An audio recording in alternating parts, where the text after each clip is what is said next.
भरपूर हम्म. स्पष्ट दिसते ना. हा. अहो आता आपण सोमनाथ भाऊचं काम केलं चालू का. हा. सोमनाथ भाऊचं काम केलं बरं का.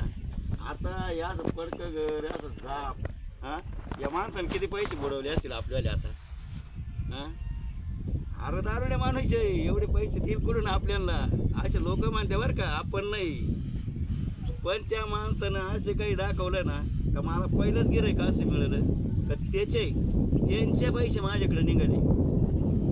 6,000 रुपये त्यांचे माझ्याकडे निघाले. तेव्हा असं म्हणून दिलदार कोण आहे.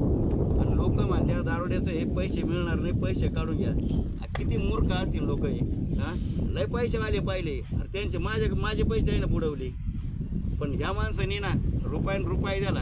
सोमनाथ भाऊ बरोबर आहे का नाही हो. खरं आहे. हां यामुळे आता उरलेले पैसे ना लगेच ताबडतोब आणून देईल. कारण आपल्याला चालते इमानदारी. कारण इमानदारीशिवाय आपल्या बाकीचं काही राहत नाही. कारण कोणी हसू नका, कोणाला निंदा करू नका. अरे कोणी म्हणते जापते पैसे देणार नाही, कोणी म्हणते दारुडे कोणी देणार नाही. पण माणूस इमानदार तर तोच मिळाला मला खरं. लपड माणसं असे कडक दाखव द्या आणि कुच्चा मोडी द्या. त्याला म्हणते इमानदारी नाही म्हणते त्याला. करकट.